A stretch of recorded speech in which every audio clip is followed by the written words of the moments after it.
ॐ अज्ञानतिमिरान्धस्य ज्ञानाञ्जनशलाकया चक्षुरुन्मिलितं येन तस्मै श्रीगुरवे नमः। श्रीचैतन्यमनोभीष्टं स्थापितं येन भूतले स्वयं रूपकदा मह्यं ददाति स्वपदान्तिकं। वन्देऽहं श्रीगुरो श्रीयुतपदकमलं श्रीगुरुन् वैष्णवांश्च श्रीरूपं साग्रजातं सहगण रघुनाथान्वितं तं सजीवं साद्वैतं सावधूतं परिजनसहितं कृष्णचैतन्यदेवं श्रीराधाकृष्णपादान् सहगणललिता श्रीविशाखान्वितांश्च। हे कृष्ण करुणा सिन्धु दीनबन्धो जगत्पते गोपेश गोपिकान्त राधाकान्त नमोऽस्तुते। तप्तकाञ्चन गौराङ्गी राधे वृन्दावनेश्वरी वृषभानुसुते देवी प्रणमामि हरिप्रिये। वाञ्छाकल्पतरुभ्यश्च कृपासिन्धुभ्य एव च पतितानां पावनेभ्यो वैष्णवेभ्यो नमो नमः। अनन्तकोटिवैष्णववृन्द की जय। नमः ॐ विष्णुपादाय कृष्णप्रेष्ठाय भूतले श्रीमते जयपताका स्वामिन् इति नामिने। नमो आचार्यपादाय निताय कृपाप्रदायने गौरकथाधामदाय नगरग्रामतारिणे। नमः ॐ विष्णुपादाय कृष्णप्रेष्ठाय भूतले श्रीमते भक्तिवेदान्तस्वामिन् इति नामिने। नमस्ते सारस्वते देवे गौरवाणी प्रचारिणे निर्विशेषशून्यवादी पाश्चात्यदेशतारिणे। जय श्री कृष्ण चैतन्य प्रभु नित्यानंद श्री अद्वैत गदाधर श्रीवासादि गौर भक्तवृंद। हरे कृष्ण कृष्ण कृष्ण हरे हरे हरे राम राम राम हरे हरे।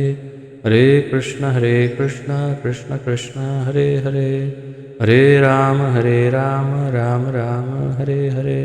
हरे कृष्ण कृष्ण कृष्ण हरे हरे हरे राम राम राम हरे हरे।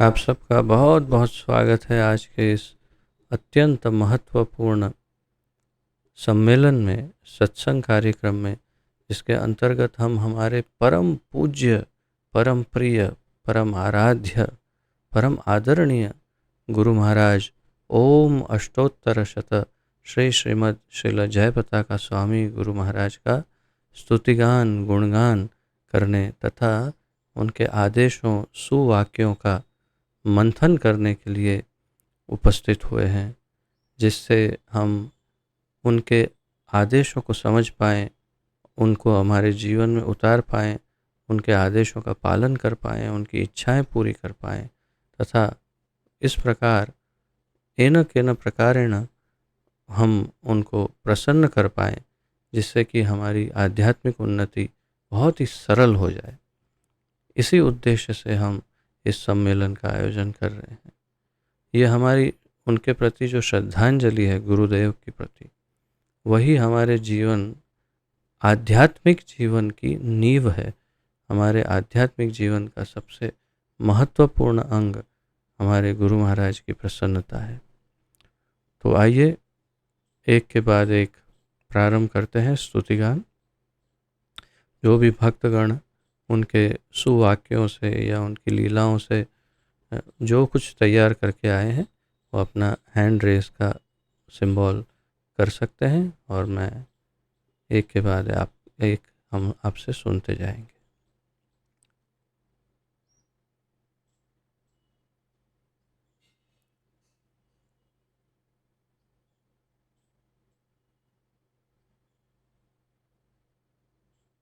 मेरी आवाज़ आप सब सुन पा रहे हैं कि नहीं सुन पा रहे? आवाज़ आ रही है मेरी? अच्छा, देविका माता जी।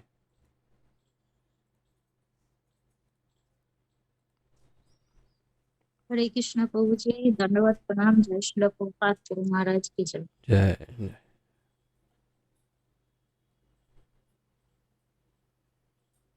श्रीमद् भगवद गीता कहती है कि जो लोग वैष्णव के रूप में अपने कर्तव्यों को पूरा नहीं कर सकते, वे एक अमीर व्यापारी परिवार या भक्त परिवार में जन्म लेते हैं।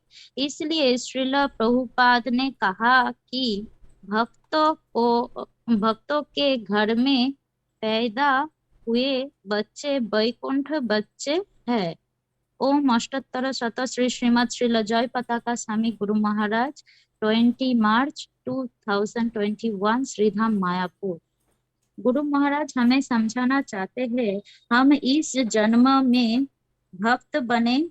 भक्त का कर्तव्य पालन करते समय किसी भी तरह किसी भी अवस्था में हमारा भक्ति टूट जाए या हमारा मृत्यु हो जाए, तब ठाकुर जी हमें दूसरा जन्म ऐसे परिवार में देते हैं जो पहले से ही भक्त परिवार है या तो बहुत ही अमीर घर के होते हैं। इसमें श्रीमद् भगवत गीता का एक श्लोक, दो श्लोका है।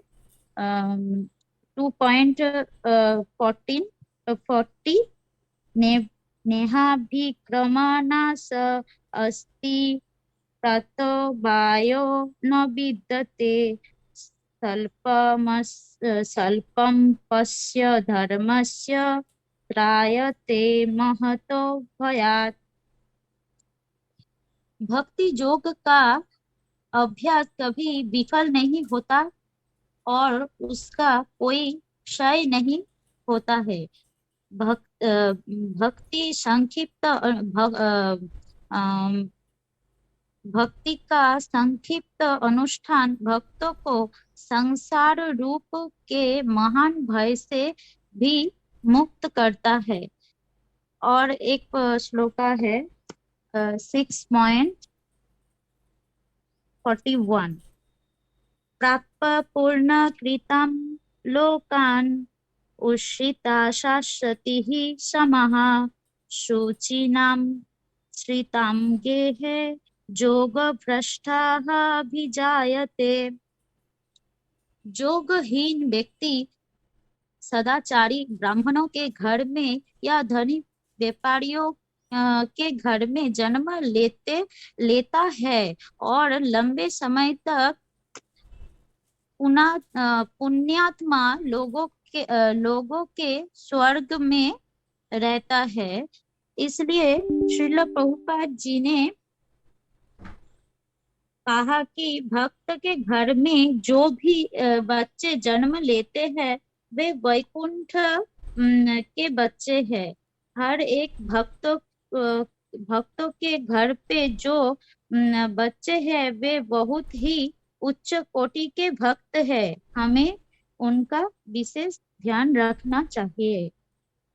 हरे कृष्ण प्रभु जी, दंडवत प्रणाम। जय श्रील प्रभुपाद महाराज की जय। बहुत ही अच्छी तरह समझाने का प्रयास किया आपने। एक बार फिर से पढ़िए जो गुरु महाराज ने कहा, तो उसमें शायद मुझे लगता है अनुसंधान में कहीं थोड़ा सा भेद था, इसलिए मैं फिर से सुनना चाहता हूँ। जो गुरु महाराज ने कहा वो फिर से पढ़िए।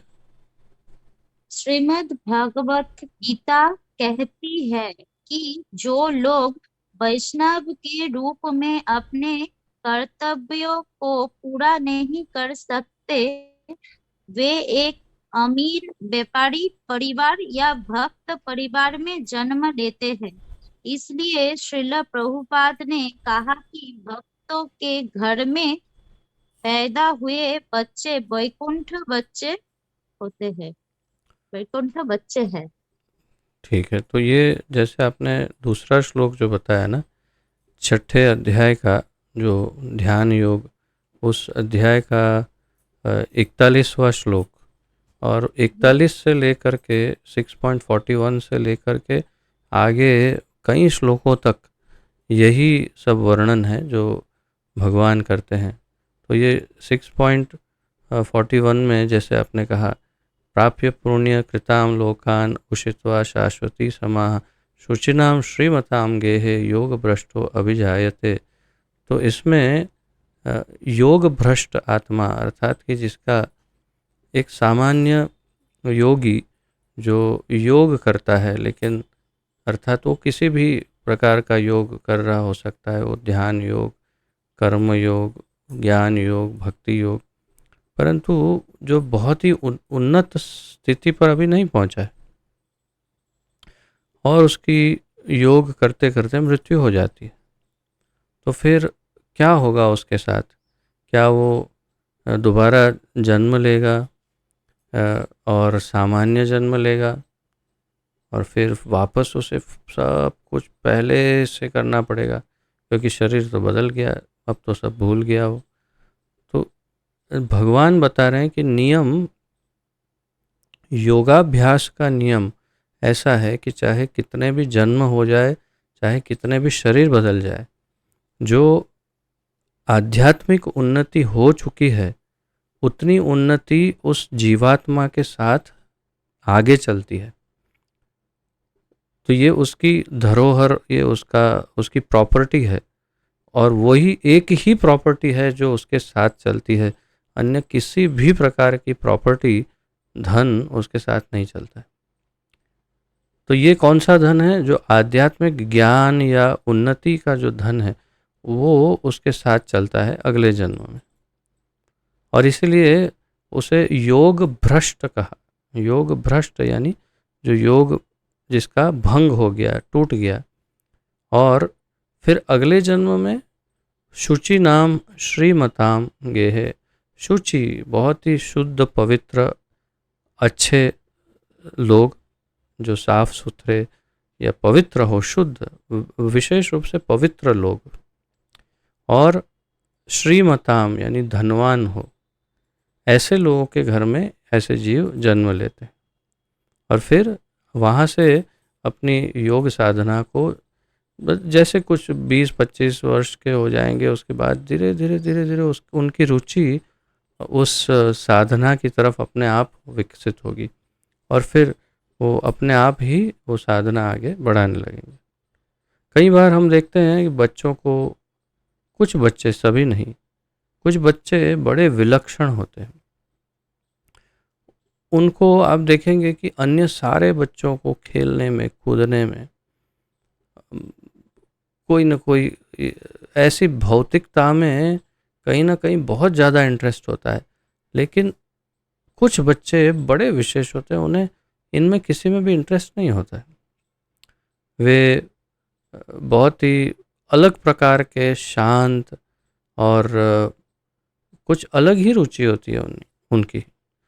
और विशेष रूप से भक्तों के जो बच्चे हैं उनके अंदर बहुत और भी विशेष लक्षण होता है। तो ऐसा क्यों? तो इसलिए अगले श्लोक में फिर भगवान बताते हैं, अथवा योगिनाम एव कुले भवति धीमताम एतद दुर्लभम लोके जन्म यदि दृश्यम।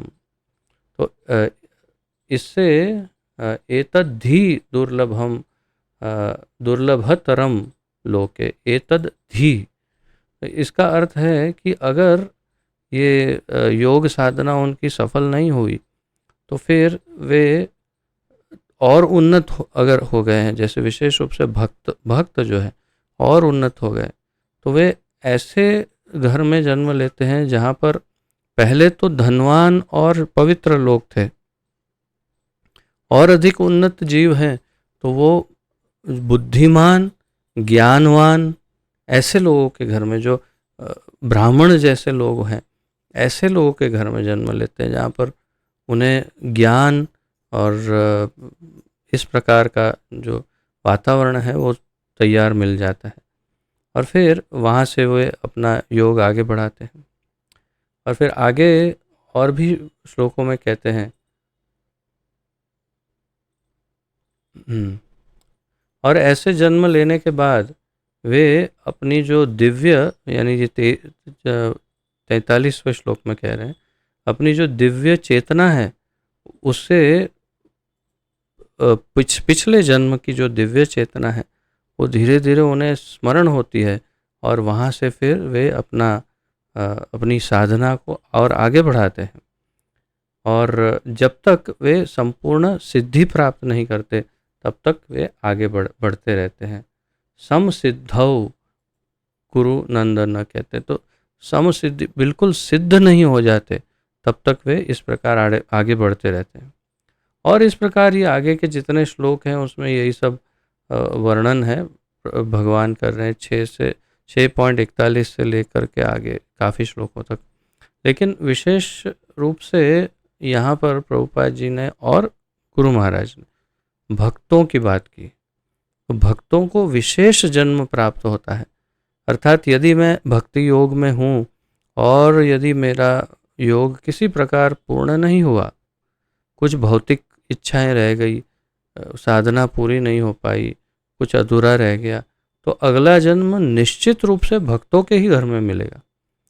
जो सूचिनाम श्रीमताम भी नहीं और जो बुद्धिमान और ज्ञानवान है ऐसे भी नहीं, जो भक्ति योग में हैं ऐसे ही लोगों के घर पर जन्म मिलने से बहुत ही जल्दी प्रगति करने लग जाएगा ऐसा जीव।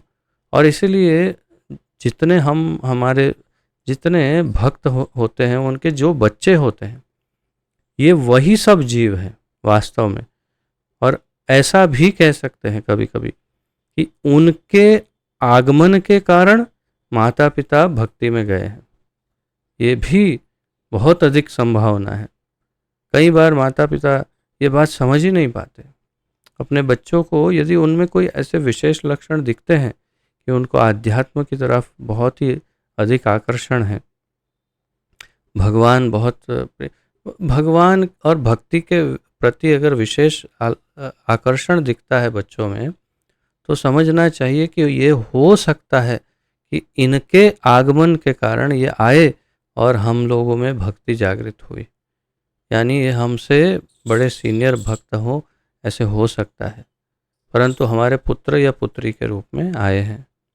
तो हमारे भक्तों के परिवार में ये बहुत सरल है इसको आइडेंटिफाई करना, यानी पहचानना कि ये लड़का सामान्य बिल्कुल दुनियावी सब उसमें ही उसको मज़ा आता है, तो अर्थात ये सामान्य जीव है जो आपके घर में आया है।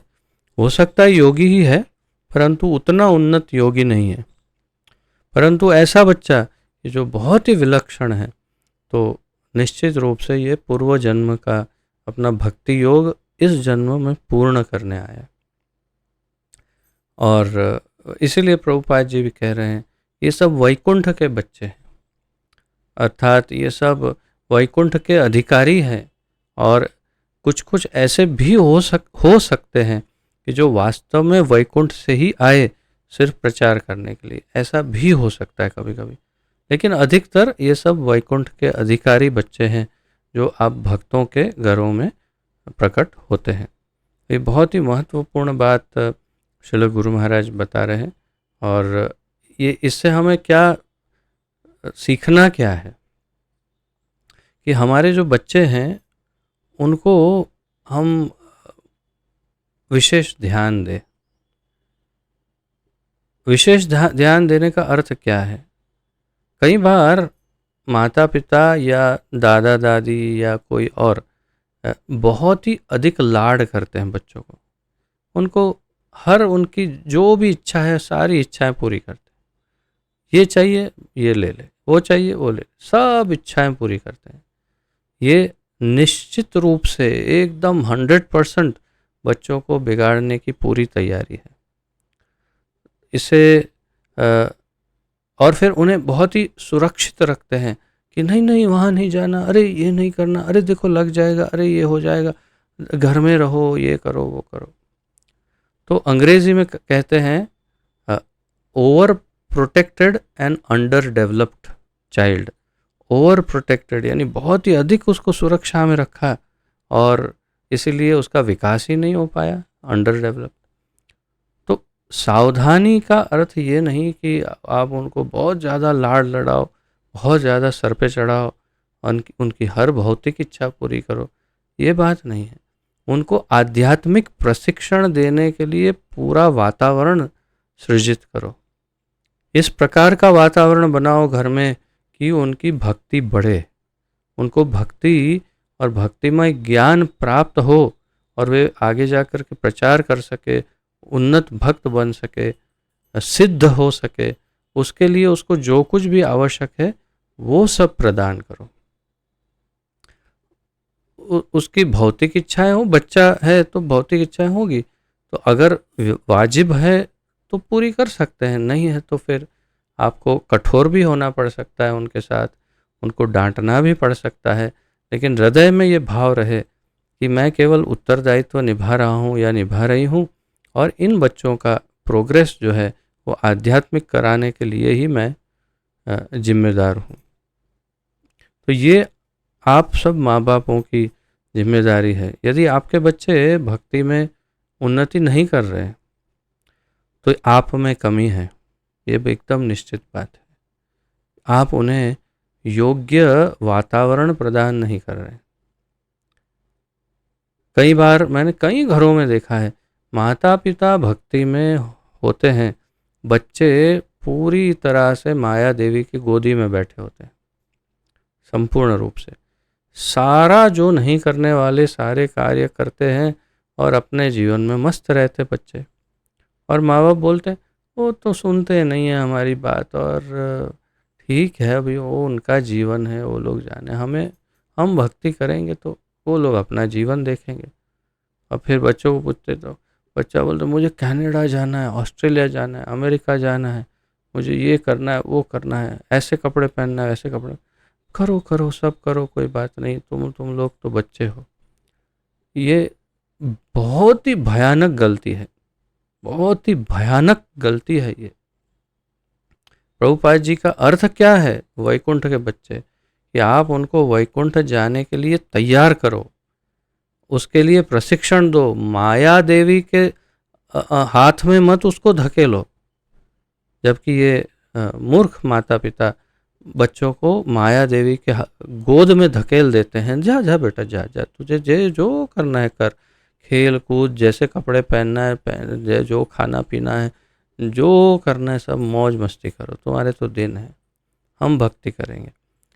बिल्कुल गलत धारणा है। इसलिए प्रहलाद महाराज कहते हैं कौमारम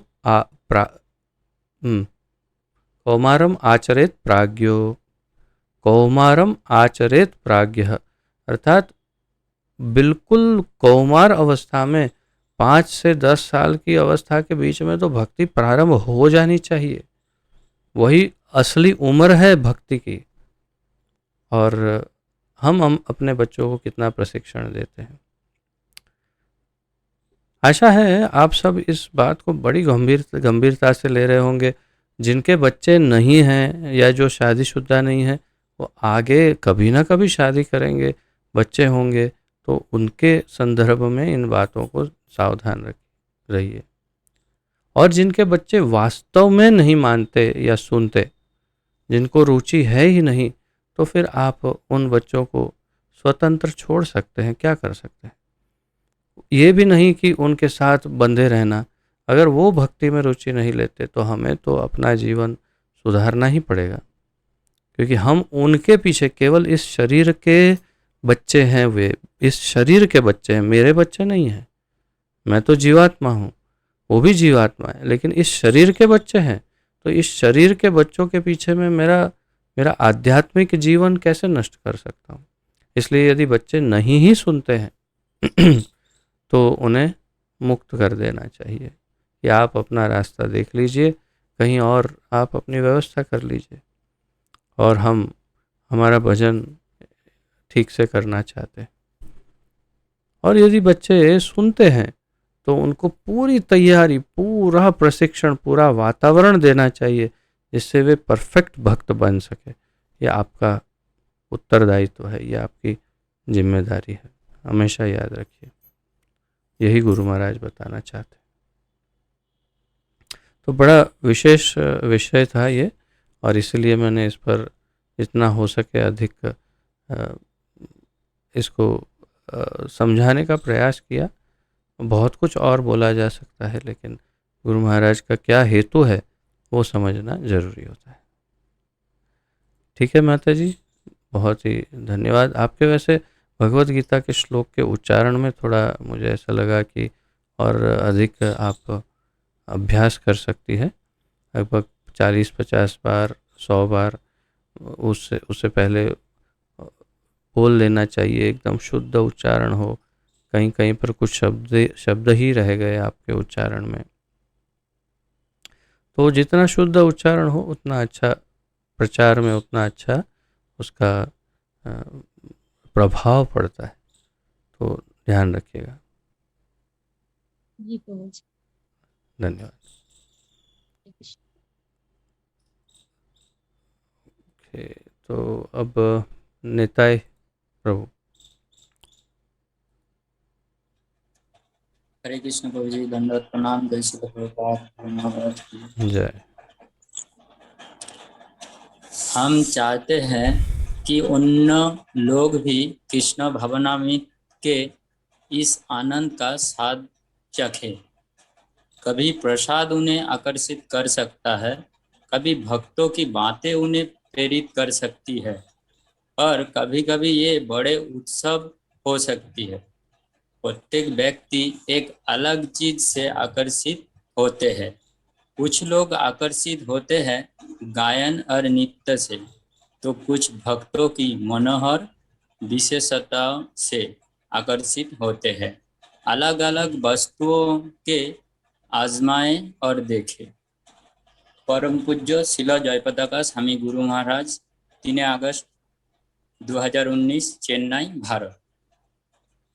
गुरु महाराज हमें यहाँ समझाना चाहते हैं कि असली आनंद है कृष्ण भावनामृत में। इस आनंद का उन लोगों को इस आनंद का प्राप्त करना चाहिए। तो अन्य लोग जो है वो कभी प्रसाद से आकर्षित होता है, जैसे गुरु महाराज ने दृष्टांत दिया है। कोई प्रसाद से, कोई भक्त की कीर्तन से, नृत्य से, ऐसे बहुत कुछ से वो प्रेरित हो सकते हैं। और हमें उनको कैसे भी करके कृष्णा भावनामृत में लाना चाहिए। एक तरफ से गुरु महाराज जी हमारे मूल सिद्धांत से समझाना चाहते हैं कि हमें प्रचार करना चाहिए। प्रचार ही सार है, क्योंकि अगर हम प्रचार करेंगे तो नहीं, हमें प्रचार करना चाहिए। और भक्तों को जो पसंद है, अगर हम उसमें ध्यान देंगे तो वो भक्ति में आएंगे। और भक्तों को जो पसंद है वो मनोहर विशेषता से, जैसे कुछ भक्तों को नृत्य करने से अन्य लोगों को ये पसंद होता है, तो फिर वो जल्दी से भक्ति में आ पाएंगे। गुरु महाराज हमें यही समझाना चाहते। हरे कृष्ण, धन्यवाद, प्रणाम। धन्यवाद। ये विषय भी बड़ा महत्वपूर्ण है। उसे अंग्रेजी में कहते हैं आउटरीच। ये एक संयोग है कि मैं और मेरी पत्नी, हम दोनों जीबीसी के एक जो कमेटी है, जिसे स्ट्रेटेजिक प्लानिंग नेटवर्क कहते हैं, उसमें अलग अलग कमेटियाँ हैं, छोटी छोटी समितियाँ। उसमें से एक समिति है आउटरीच कमेटी। तो उस आउटरीच कमेटी के सभ्य हम दोनों हैं, और गुरु महाराज स्वयं भी उसी समिति के सभ्य हैं, आउटरीच कमेटी के। तो हमने कई बार जीबीसी मीटिंग्स में ये आउटरीच कमेटी मीटिंग्स अटेंड की। इसमें गुरु महाराज होते थे, हम होते थे, और बहुत बड़े बड़े वरिष्ठ भक्त, बहुत बड़े बड़े सन्यासी और ऐसे ऐसे। तो हम सब मिलकर के ये चर्चा करते थे कि किस प्रकार विश्व में हम लोगों को आकर्षित कर सकते हैं भक्ति की तरफ, कृष्ण भावना की तरफ। तो उसी की बात यहाँ पर गुरु महाराज ने कही है कि लोगों को कैसे आकर्षित कर सकते हैं। हम तो कई बहुत सारे अलग अलग पहलुओं की चर्चा करते थे, और अलग अलग आइडियाज़ सोचते थे कि क्या करें।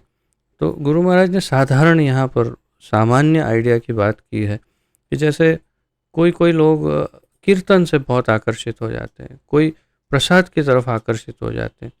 तो ऐसे किस वस्तु से लोग आकर्षित होते हैं और भक्ति में आते हैं, उसको हमें सोचना चाहिए। तभी हम लोगों को भक्ति की तरफ आकर्षित कर सकते हैं। हमारा कार्य क्या है? भक्तों को बढ़ाना, एक्सपांड करना। अभी जैसे अहमदाबाद में हमारे भक्ति वृक्ष चल रहे हैं, तो 8, मेरे ख्याल से 8 भक्ति वृक्ष चल रहे हैं अलग अलग एरिया में।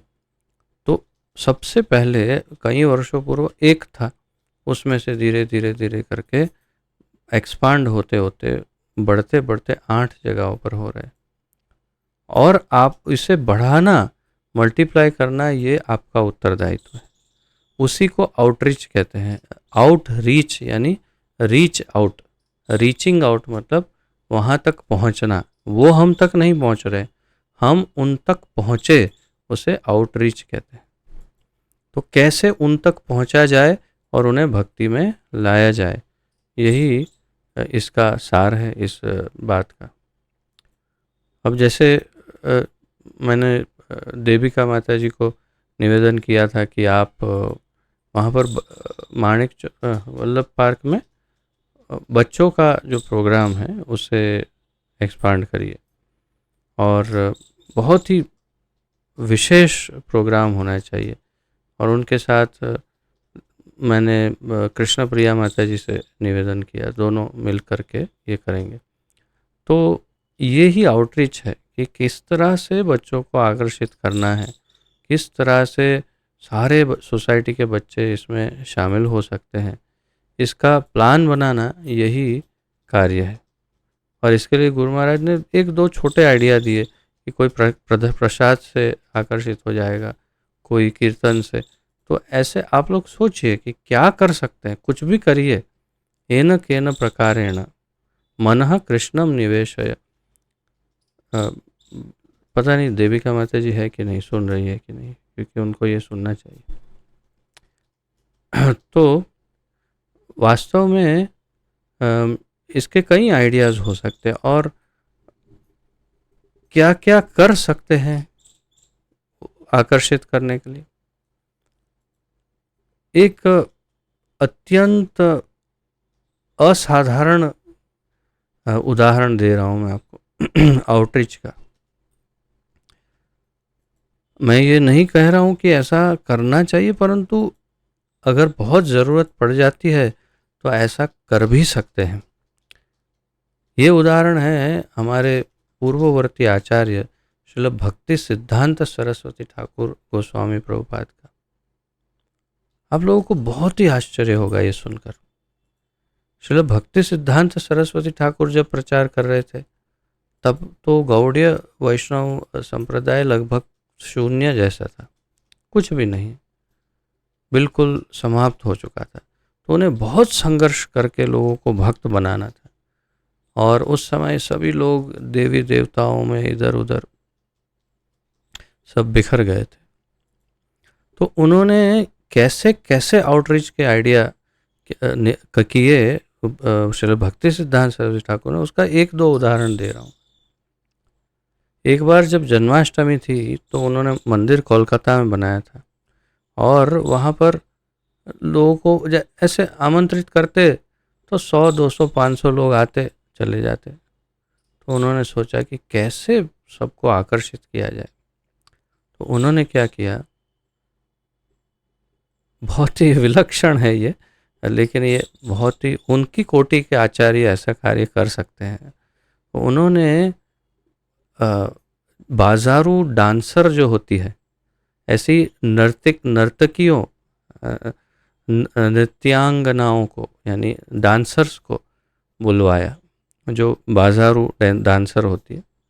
और फिर कुछ करतब दिखाने वाले, उसे अंग्रेजी में एक्रोबैट्स कहते हैं, हिंदी में क्या कहते हैं, check on the internet, acrobats.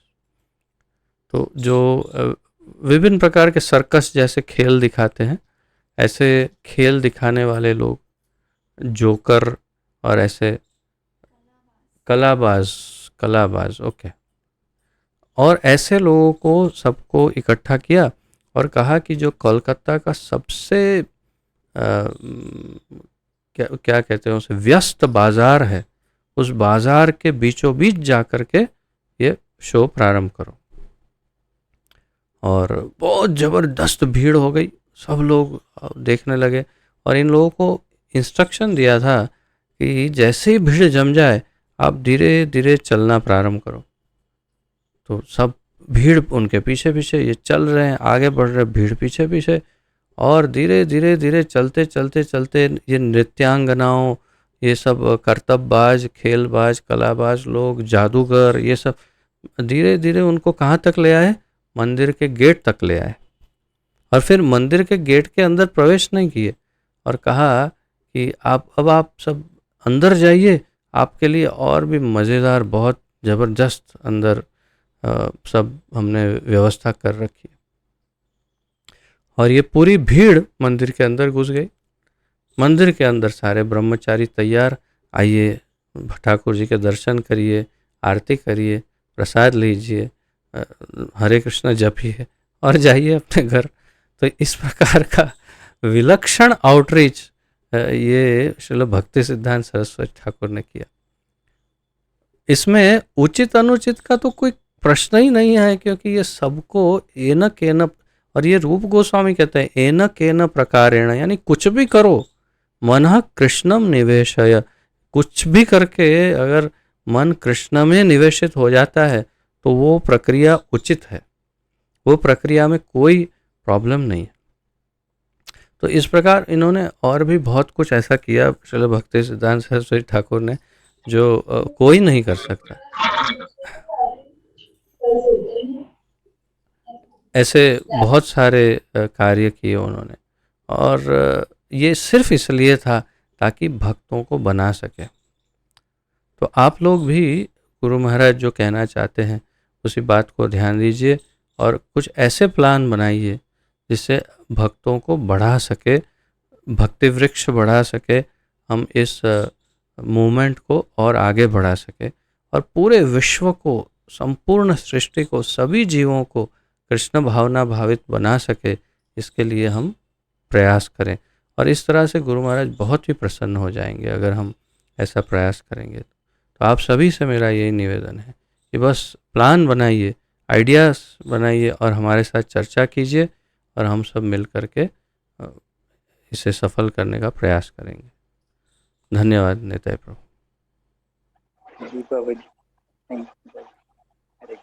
हरे कृष्ण। सपना माता जी।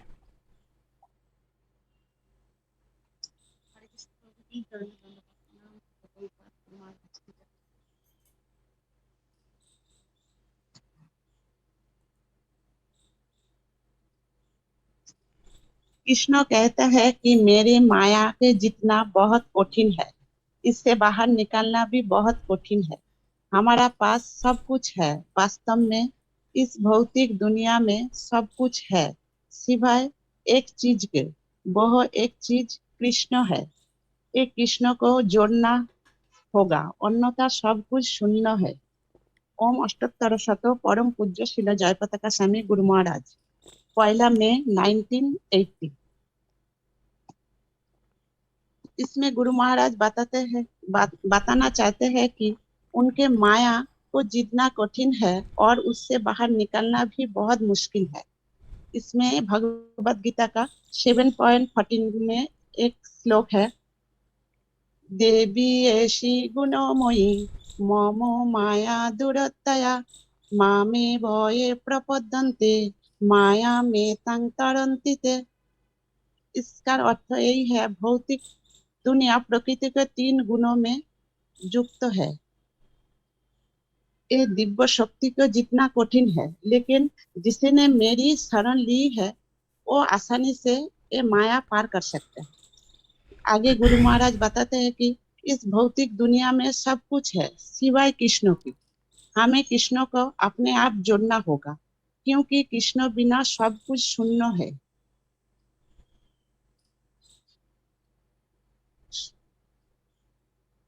अगर कृष्ण नहीं है तो कुछ भी नहीं है।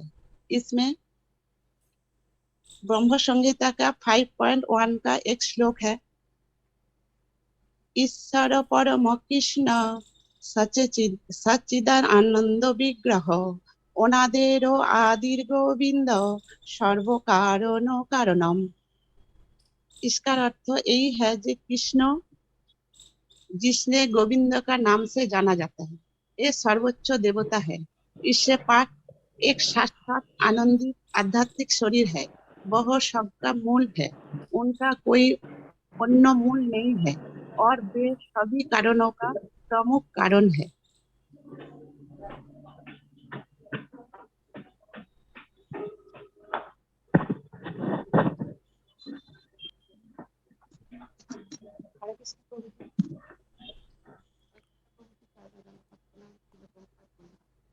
हो गया? हो गया?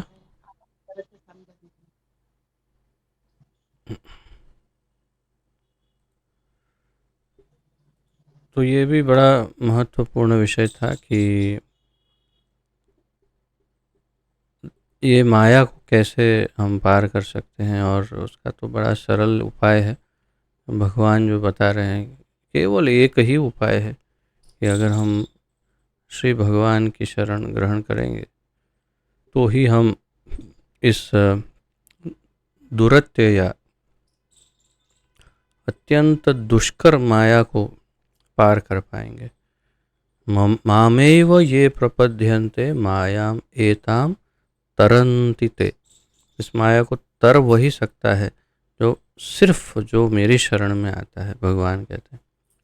यही गुरु महाराज बताना चाह रहे हैं कि हमें अंततोगत्वा सिर्फ माया की शरण ही ग्रहण करनी, क्षमा करिए, माया की शरण से मुक्ति पाने के लिए हमें सिर्फ भगवान की शरण ग्रहण करनी पड़ेगी, और कोई दूसरा उपाय नहीं है इसका। कोई दूसरा रास्ता नहीं, कोई हमें माया से नहीं बचा सकता। एक है मायापति और एक है माया स्वामी या मायानाथ। तो मायापति कौन है? माया के पतिदेव जो हैं वो है महादेव, और माया के नाथ या स्वामी कौन है? वो है कृष्ण। तो माया के जो पति है वो भी माया से मुक्ति नहीं दिला सकते,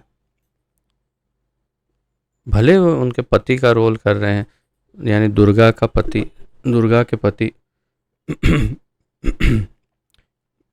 परंतु वे भी स्वयं माया से मुक्ति नहीं दिला सकते। और इसीलिए शरण अगर ग्रहण करनी है तो जो उनके स्वामी हैं, वास्तविक स्वामी नाथ, उन्हीं की शरण ग्रहण करनी पड़ेगी, और वो है भगवान कृष्ण। बड़ा सरल है, उसमें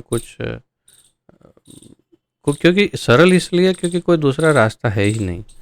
एक ही रास्ता हो तो सरल ही होता है, एक ही तो रास्ता है, भगवान की शरण ग्रहण करो और माया से मुक्त हो सकते हैं। गुरु महाराज हमें यही बताना चाह रहे हैं। धन्यवाद माता जी।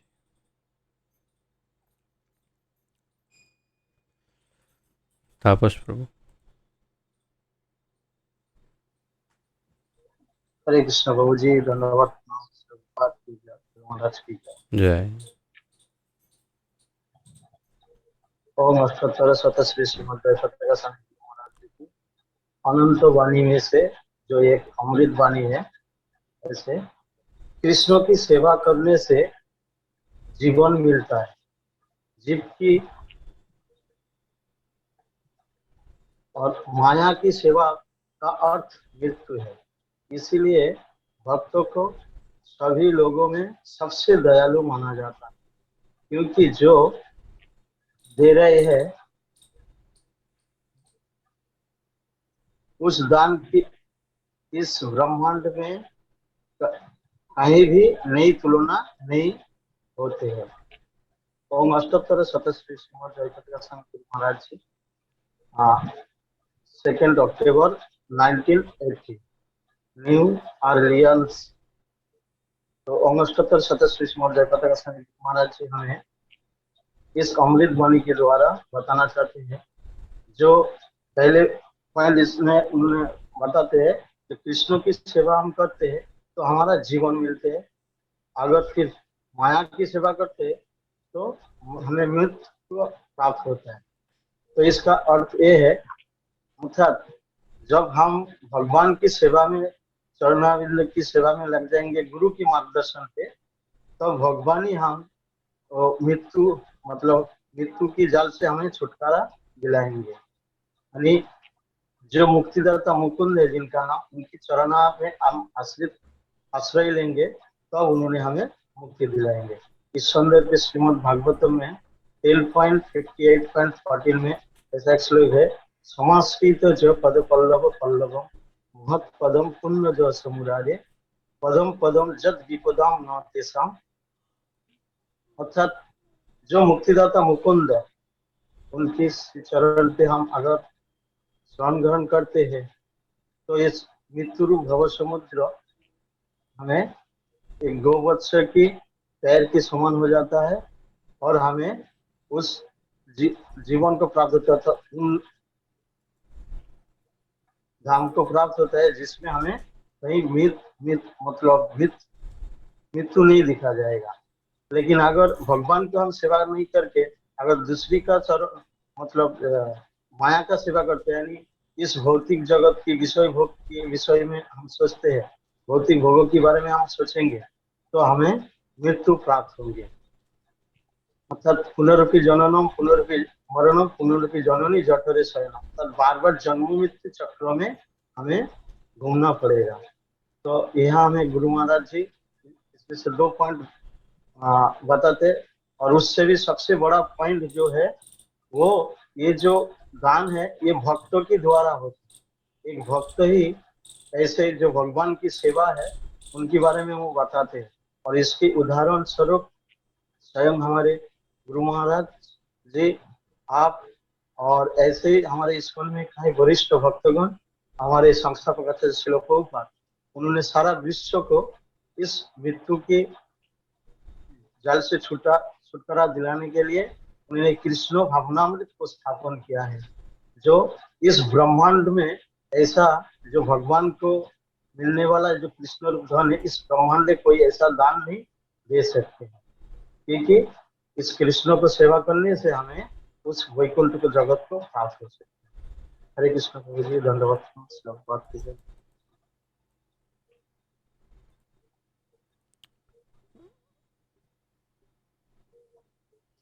तो सार क्या है इस पूरी बात का?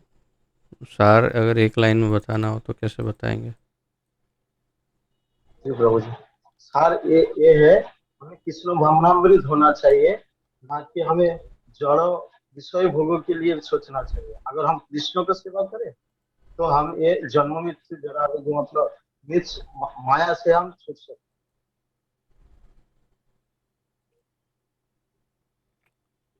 अर्थात कृष्ण की सेवा करेंगे तो माया से मुक्ति मिलेगी, और जड़ जगत की सेवा करेंगे तो हमें इस जन्म मृत्यु जरा व्याधि दुख का जो दोष है वो हमें बार बार देखना पड़ेगा और हमारे जीवन को योग प्राप्त। ओके। तो इसमें आपने एक श्लोक बताया श्रीमद् भागवतम का, समाश्रिता ये पदपल्लवम महत्पदम पुण्य यशो मुरारे भवाम्बुधिर वत्स पदम परम पदम पदम पदम यद विपदाम न तेषाम। तो इसका संदर्भ किस अनुसंधान में लिया वो समझाएंगे थोड़ा, कि क्यों इस श्लोक को आपने इस विषय में लिया?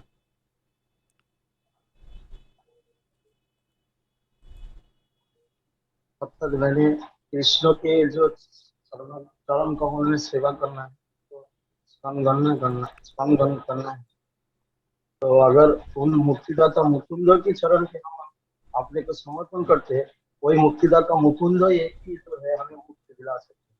नहीं तो हमें बार बार इस जन्म मृत्यु चक्र में फंसना पड़ेगा। जो एक भव समुद्र है, भव समुद्र है, इस समुद्र से उद्धार करने के एकमात्र पंथा जो है, विषय जो है, और भगवान स्वयं कृष्ण है, मुक्तिदाता मुकुंद है। इसी विषय से उचित है। तो ये वास्तव में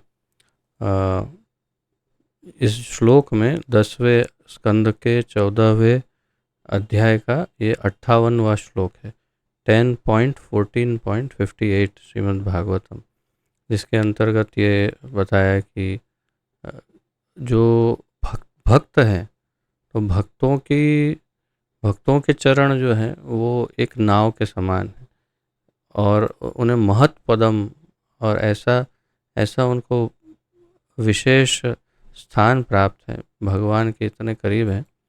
तो यदि हम उनकी शरण लेते हैं तो निश्चित रूप से हम उनकी शरण लेने से, तो जैसे यहाँ पर अगर पूरे श्लोक को देखें तो जिन लोगों ने अनुवाद कि जिन लोगों ने ऐसे चरणारविंद के नाव का आश्रय ग्रहण किया है, जो भगवान मुरारी के भक्त हैं, तो इस भौतिक संसार में, भवसागर में जो भवसागर है, सागर, वो कैसा हो जाता है। प्रभुपाद जी एक विशेष शब्द का प्रयोग करते हैं, काफ्स हूफ प्रिंट, अर्थात कि एक गाय का छोटा बछड़ा है, एकदम ताज़ा जन्मा छोटा बछड़ा, और कीचड़ है, कीचड़ के अंदर यदि वो बछड़े का पैर ऐसा लगता है तो पैर का निशान पड़ जाता है कीचड़ में। उस कीचड़ के निशान में यदि आप पानी भर दो और फिर कोई आपको कहे कि ये जो गाय के बछड़े के पैर का जो निशान है उसमें जो पानी भरा है उसको पार करना है, आप हंसने लगोगे, क्या बात करते, इतना सा है उसमें, उसको पार क्या करना है, तो पार उसमें क्या बड़ी तकलीफ। बिल्कुल वैसी ही स्थिति उन लोगों की होती है जो भगवान मुरारी के भक्तों के चरणों का आश्रय लेते हैं। वो इतनी सरलता से इस भवसागर को और माया को पार कर सकते हैं। यही इस श्लोक का तात्पर्य है और कुछ दूसरा अर्थ नहीं है हेतु।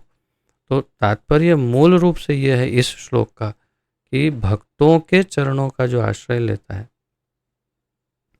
उनके लिए भवसागर पार करना बहुत ही सरल है।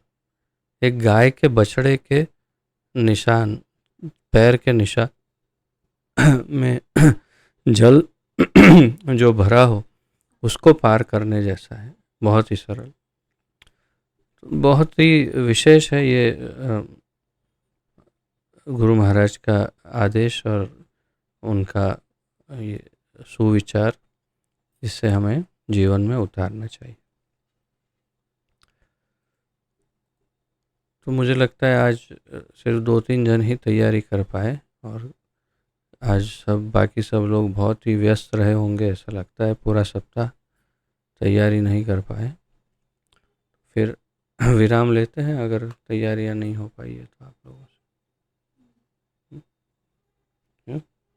पढ़ो।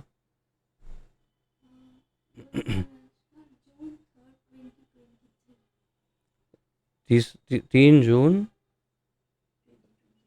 अच्छा, इसी जून में 3 तारीख को गुरु महाराज ने इसी वर्ष में कहा।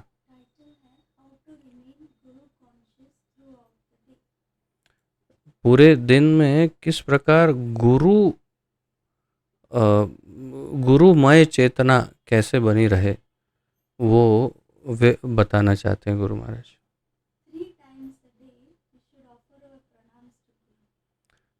एक दिन में कम से कम 3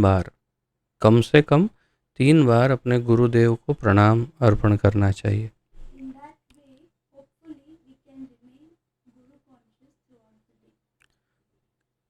इस तरह से आशा की जा सकती है कि इस प्रक्रिया से कम 3 बार यदि हम गुरु को याद करके उनको प्रणाम करते हैं तो कम से कम उससे इतनी आशा की जा सकती है कि हमारी चेतना गुरुमय बनी रहेगी।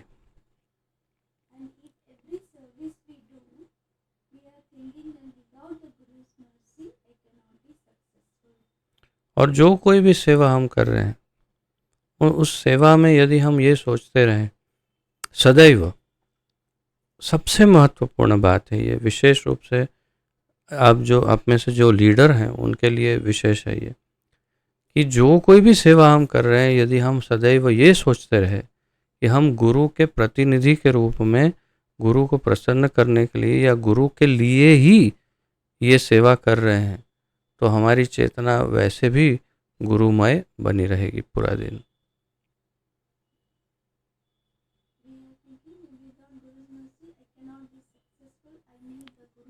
और गुरु की करुणा और उनकी कृपा के बिना मैं सफल हो ही नहीं सकता या हो ही नहीं सकती, ये हमेशा सोचते रहना चाहिए, क्योंकि यही सत्य है।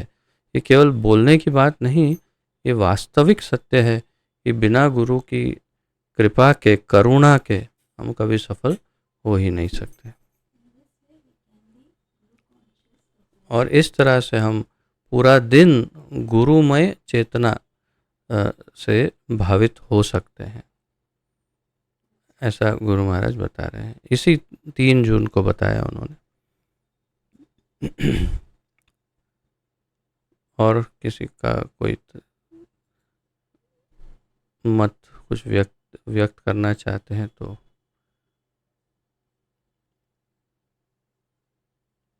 ठीक है, तो फिर बोलिए रिंकू माता जी।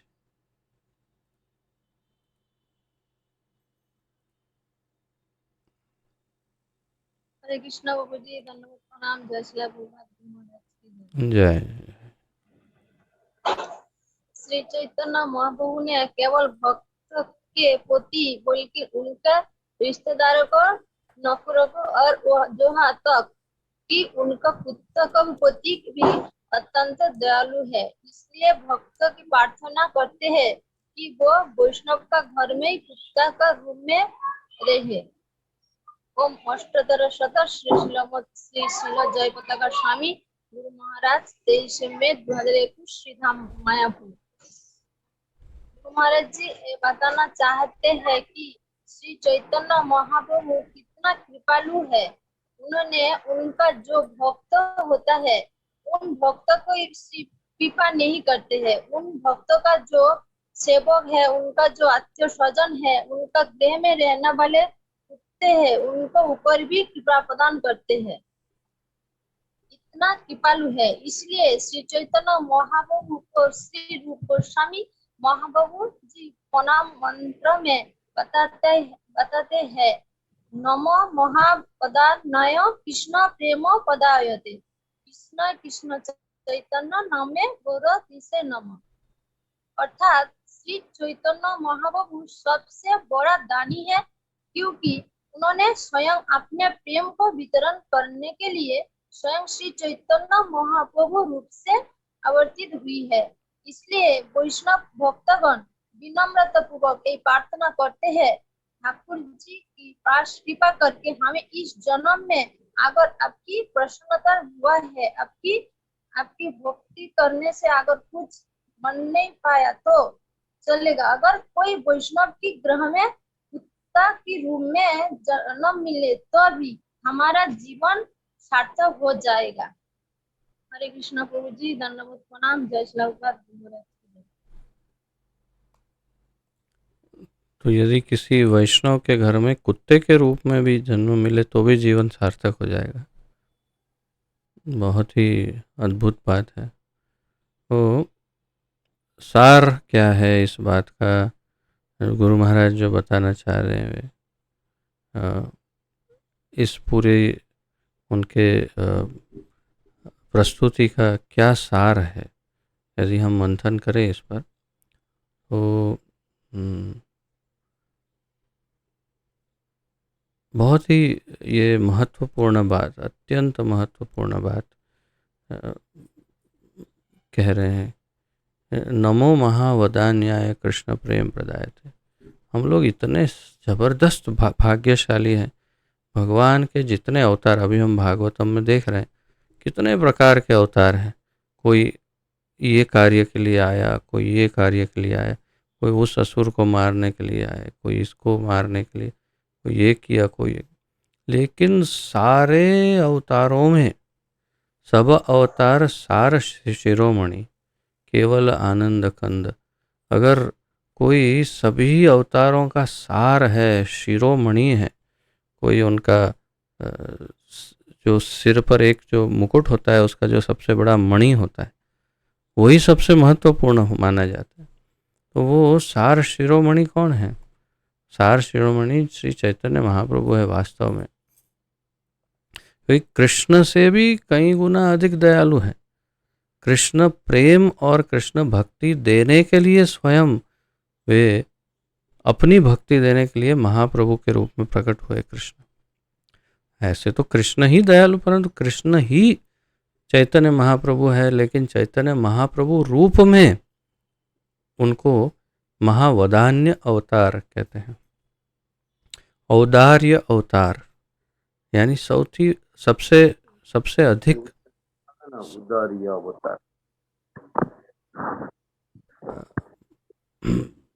सबसे अधिक वे अपने आप को दूसरों को अपना प्रेम देने के लिए वे निस्तरित करते हैं।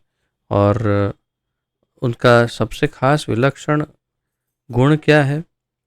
सामने वाले के अंदर किसी भी प्रकार का कोई गुण हो या ना हो, किसी प्रकार का कोई किसी प्रकार की योग्यता हो ना हो, वे उन्हें कृष्ण प्रेम दे देते हैं। जो उनके सामने आ जाता है उन्हें वे कृष्ण प्रेम दे देते हैं।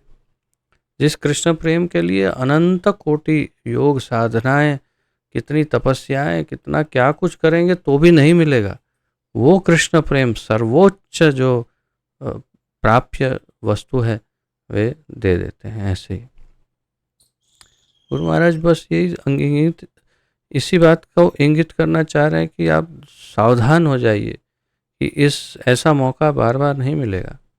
श्री चैतन्य महाप्रभु के इस आंदोलन में, कृष्ण भावनामृत संघ इस्कॉन में, हम वही कृष्ण प्रेम को बहुत सरलता से प्राप्त कर सकते हैं और अपना जीवन सफल बना सकते हैं। तो उन्हें पहचानना बहुत ज़रूरी है। ये गुरु महाराज का विशेष यानी इस पूरी बात में से इस बात को मैं सबसे अधिक महत्व दे रहा हूँ। यानी जो कह रहे हैं उसका सार ये है कि चैतन्य महाप्रभु आए हैं तो हमारे लिए आए हैं और उसका फ़ायदा हमें उठाना चाहिए। और उसका प्रमाण क्या है? इतने सारे विदेशियों को आप देखिए जिनके अंदर क्या दुर्गुण नहीं है। ऐसा कहते हैं कि जो भी सबसे अधिक पापमय है वो सब तो उनके जीवन का एक सामान्य अंग है। मांसाहार अत्यंत सामान्य अंग है उनके जीवन का। नशा अत्यंत सामान्य अंग है, बहुत सरलता से नशा करते हैं। व्यभिचार अतिशय सामान्य है, शादी का कोई बहुत ज़्यादा महत्व ही नहीं है, औपचारिकता है केवल। सब व्यभिचार में आराम से रहते हैं। और जुआ, बहुत बड़े बड़े कैसीनो, ये वो सब चलता रहता है वहाँ पे। विदेश में आप जानते नहीं हैं कितना जुआ चलता है। अत्यंत बड़ा जुआरी देश है ये अमेरिका, और वो सब बहुत बड़े बड़े जुआ खाना वहाँ पर है। सबसे जो अधिक पापमय है वो सारे उनके जीवन का एक अभिन्न अंग है। ऐसे जीवों को उद्धार कर दिया शुद्ध ब्राह्मण, वैष्णव और उससे भी अधिक एक सन्यासी जैसे पद पर इन सभी विदेशियों को अगर ले आए तो वो चैतन्य महाप्रभु की कृपा से, करुणा से श्रील प्रभुपाद जी कर पाए। तो इसीलिए इस मौके को जाने मत दीजिए और महाप्रभु के चरण ग्रहण कर लीजिए, पकड़ लीजिए उनके चरण, और वो गुरु के माध्यम से होगा। आप गुरु महाराज के चरण पकड़िए और वे आपको प्रभुपाद और धीरे धीरे करके महाप्रभु के पास ले जाएंगे। महाप्रभु ने एक बार स्वीकार कर लिया तो फिर और कुछ शेष नहीं रहेगा। बहुत ही अच्छा विषय था और अच्छी तरह से आपने समझाया माता जी, और श्लोक का भी अपने उच्चारण करके समझाया। धन्यवाद। हरे धन्यवाद प्रभु। शिव शंकर माइती प्रभु जी। हरे कृष्ण प्रभु जी, चरण दंडवत प्रणाम। जय शिला प्रभुपाद गुरु महाराज। जय जय। यदि आप बस कहते हैं कि उन्हें बंद करो, आपका मन, आपका इंद्रिया, किंतु वे ऐसा नहीं रुकते हैं, तो हम युक्त वैराग्य का पालन करते हैं। फिर हम जो कुछ भी करते हैं हम कृष्ण को प्रसन्न करने के लिए करते हैं। जैसे हमें खाना है, कचरा खाने के लिए, कचरा खाने के बजाय हम कृष्ण प्रसाद खाते हैं, तो हम जो कर रहे हैं उसे दूसरी तरह से कर सकते हैं। भौतिक रूप से जो बुरी आदतें हैं उन्हें सकारात्मक कृष्ण सेवा से बदल देते हैं। ओम अष्टोत्तर शत श्रीमद शिला जयपताका स्वामी गुरु महाराज, 22 अगस्त 2022, सीधा मायापुर। गुरु महाराज ऐसा कहना चाहते हैं, हमें इंद्रियों को बस में करना चाहिए, जो करने की कोशिश करना चाहिए। हम जो कुछ भी करेंगे वो कृष्ण के लिए हो, ताकि हमारा भक्ति और दृढ़ हो, और हम जो कुछ भी खाए वो कृष्ण प्रसाद खाए। इस संदर्भ में नामहट में एक भजन है, शरीर अविद्या जाल जड़ेन्द्रिय तायकल, जीवे फेले विषय सागरे, ताहार मध्य जीवावती लोभमय सुदोन्नति, ताके यथा कठिन दयामय परिवारे जीवा अन्न जीवा जय परिवारे जीवा जय स्वप्रसाद अन्न दिला भाई तई अन्नामृत पाओ। इसमें कहा शरीर अविद्या का जाल है, जड़ेन्द्रिय जीव कट्टर शत्रु है, क्योंकि वे जीव को भौतिक विषयों के भोग के इन सागर में फेंक देता है। इन इंद्रियों को जीवा अत्यंत लोभी तथा दुर्मति है। संसार में इसको जीत पाना बहुत कठिन है। कृष्ण, भगवान कृष्ण बड़े दयालु हैं और उन्हें जीवा को जीतने हेतु अपना अन्न प्रसाद दिया है। अब कृपया उस अन्नामृत प्रसाद को ग्रहण करें। हरे कृष्ण प्रभु जी, चरण में दंडवत प्रणाम। जय श्री प्रभुपाद गुरु महाराज। अच्छा विषय है। हमें वास्तव में इन कृष्ण भावना मृत के सारे अंगों का पालन करना, ये हमारे लिए ज़रूरी है। और उसमें एक है प्रसाद, और बाकी सब भी अंग महत्वपूर्ण ही हैं। तो प्रसाद के विषय में थोड़ा विशेष बताया है, और जैसे शिव शंकर प्रभु ने इसकी प्रार्थना के द्वारा भी समझाने का प्रयास किया। वास्तव में मुझे ये स्मरण हुआ कि आप सबको इतना ध्यान में होना चाहिए, हम सभी को विशेष रूप से जो दीक्षित भक्त हैं या दीक्षा लेना चाह रहे हैं, हमारे लिए अनिवार्य है कि हमें ये प्रार्थना कंठस्थ होनी चाहिए। और हर एक बार कम से कम मैं अपना उदाहरण देकर बता सकता हूँ कि मैं यदि जल भी पीता हूँ तो मैं ये पूरी प्रार्थना गा करके ही पीता हूँ। मैं जल भी बिना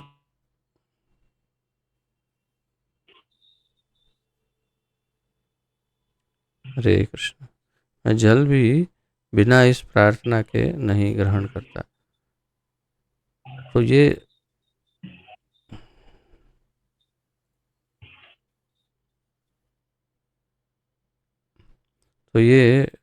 इसकी विशेषता है कि इसमें ऐसी प्रार्थना है जो श्रील भक्ति विनोद ठाकुर द्वारा विरचित है ये, और ये बहुत ही शक्तिशाली प्रार्थना है। इसके द्वारा हम अपनी चेतना को स्मरण कराते हैं कि ये महाप्रसाद है क्या, और इससे हमारे अंदर क्या क्या परिवर्तन होंगे, हमारी चेतना में क्या परिवर्तन होगा, हमारे शरीर में क्या परिवर्तन होगा, और ये प्रार्थना बहुत ही महत्वपूर्ण है, इसलिए आप सबको ये स्मरण रखना है। और जिन्हें भी नहीं आती वे आज ही इसे सीखने का प्रयास करिए और अगले 2-3 दिन में कंठस्थ करने का प्रयास करिए।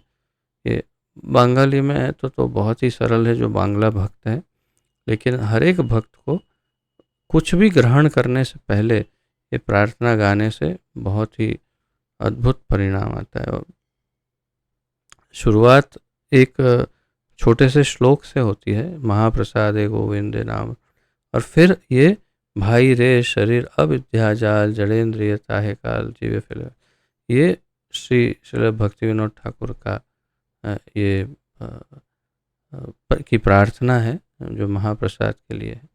इसे बोलना आवश्यक है और आप सभी को ये अवश्य करना चाहिए, इस बात को ध्यान में रखिएगा।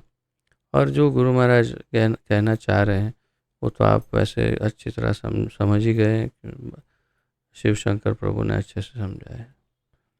ठीक है, धन्यवाद प्रभु जी। और कोई कुछ प्रस्तुत करना चाहता है तो कर सकते हैं, अन्यथा विराम लेंगे।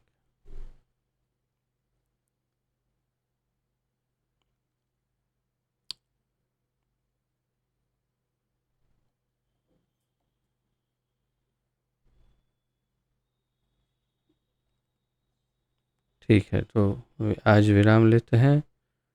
आप सभी से प्रार्थना है कि सदैव हमारे परम पूज्य, परम आराध्य, परम प्रिय, परम आदरणीय, सबसे महत्वपूर्ण हमारे गुरु महाराज, जो बहुत करुणा के सागर हैं, दया की साक्षात मूर्ति है, ऐसे हमारे परम करुणामय, दयामय गुरु महाराज के पावन चरणारविंद का सदैव ध्यान करिए। उनकी इच्छाओं को पूरी करने के लिए सदैव तत्पर रहिए, उनकी आज्ञाओं का पालन करिए और देखिए आपका जीवन कितना सुमधुर हो जाएगा, कितना परिवर्तित हो जाएगा, वो आप कल्पना भी नहीं कर सकते। इतना अद्भुत इसका परिणाम होगा। आप सभी से यही प्रार्थना है कि सदैव गुरु महाराज का स्मरण करिए और आपका जीवन सफल बनाइए। पतित पावन जगत गुरु श्रील प्रभुपाद की जय। पतित पावन गुरु महाराज की जय। पतित पावन गुरु महाराज की जय। पतित पावन गुरु महाराज की जय। निताय गौर प्रेमानंदे हरि हरि बोल। वांछा कल्पतरुभ्यश्च कृपा सिंधुभ्यैव च पतितानां पावनेभ्यो वैष्णवेभ्यो नमो नमः। आप सबको दंडवत प्रणाम। आप सबका बहुत बहुत धन्यवाद। हरे कृष्णा।